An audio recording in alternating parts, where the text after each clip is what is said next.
Hello बच्चों, आइए प्रश्न को देखते हैं। हमारे सामने एक फलन दिया गया है, ई की घात 2x प्लस ई की घात माइनस 2x बटा में ई की घात 2x माइनस ई की घात माइनस 2x। इस पूरे फलन का हमें x के सापेक्ष अवकलन गुणांक ज्ञात करना है। प्रश्न को हल करने से पहले इसकी मुख्य अवधारणा के बारे में चर्चा कर लेते हैं। मुख्य अवधारणा।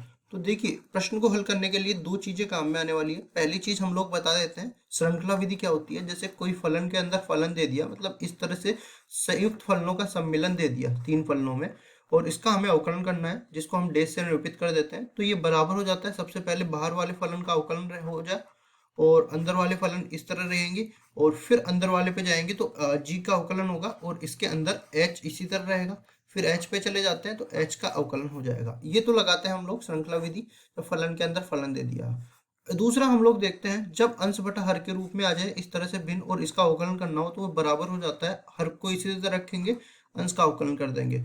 फिर जो है अंश को इसी तरह रखेंगे माइनस करके और हर का अवकलन कर देंगे और नीचे आ जाएगा हर का वर्ग। आगे चलते हैं, एक और हम लोग अवकलन का सूत्र देखते हैं। जब भी हम लोग ई की घात एक्स का एक्स के सापेक्ष अवकलन करते हैं तो वो बराबर हो जाता है ई की घात एक्स के। अब इन सारे सूत्रों का उपयोग करते हुए हम इस सवाल को हल करते हैं। पहले तो पूरे ये जो फलन दे रखा है इसको y के बराबर मान लेते हैं।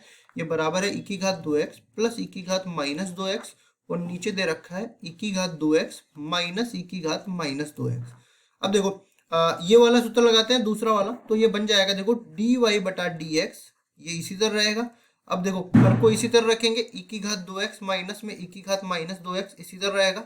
अंश का अवकलन करते हैं, तो अंश के अवकलन में देखिए यहाँ हमारे पास क्या बन जाएगा, ई की घात 2x का करेंगे तो पहले तो इसको ई की घात x मान के करते हैं, तो ये बराबर हो जाएगा ई की घात 2x। अब 2x का भी तो करना पड़ेगा, तो 2 के बराबर हो जाएगा, 2 यहाँ पे आ जाएगा। इसी तरह माइनस 2 बाहर आएगा तो माइनस 2 गुणा में ई की घात माइनस 2x, और ये अंदर अब देखो इसको हर अंश को इसी तरह रखेंगे, ई की घात 2x प्लस ई की घात माइनस 2x, और इसका करते हैं तो ये बराबर हो जाएगा 2 ई की घात 2x प्लस, अब ये देखो माइनस माइनस इसको प्लस बना देगा, प्लस 2 इंटू ई की घात माइनस 2x ये बन जाएगा।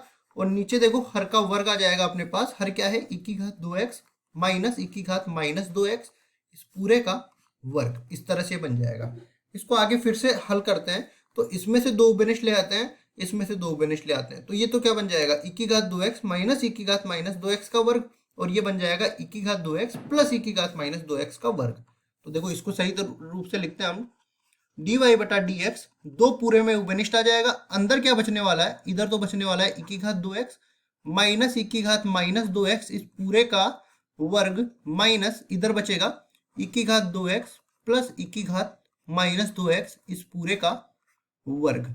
और नीचे क्या बचने वाला है, नीचे बचने वाला है अपना ई की घात 2x माइनस ई की घात माइनस 2x इस पूरे का वर्ग। ये बच गया। देखो इधर भी आप देख सकते हो, दो इसमें से उभयनिष्ठ आ जाएगा, दो इसमें से उभयनिष्ठ आ जाएगा, पूरे में से दो उभयनिष्ठ आ गया। और इस तरह से आगे हल करते हैं इसको, तो क्या इसके आगे भी ये हल हो सकता है क्या, तो हम लोग देखो यहाँ पे सूत्र लिख सकते हैं, a माइनस में b इस पूरे का वर्ग बराबर होता है a का वर्ग प्लस b का वर्ग माइनस में 2ab। इसी तरह हम लोग जानते हैं अगर माइनस की जगह प्लस आ जाए तो इधर भी प्लस आ जाता है। अब देखो यहां से हम लोग लिखते हैं a माइनस बी पूरे का वर्ग माइनस a प्लस बी पूरे का वर्ग, तो इसको हल करेंगे तो ये बन जाएगा a का वर्ग प्लस b का वर्ग माइनस 2ab माइनस में a का वर्ग माइनस में b का वर्ग माइनस में 2ab। तो ये कुल मिला के अपने पास बचने वाला है माइनस का 4ab। ठीक है, इस तरह से बच जाएगा। और देखिए ये अपने पास a, ये b, तो ऊपर तो बचने वाला है, दो तो पहले से, ठीक है, गुणा में माइनस चार, और गुणा में एक की जगह आ जाएगा ई की घात 2x, और गुणा में b की जगह आ जाएगा ई की घात माइनस 2x, ये बच जाएगा ऊपर। और नीचे तो ये समान रहेगा, क्या बचने वाला है ई की घात 2x माइनस में ई की घात माइनस 2x पूरे का वर्ग, किसके बराबर हो जाएगा, डी वाई बटा डी एक्स के बराबर हो जाएगा। अब क्या आगे भी सरल हो सकता है, तो देख लेते हैं इसको।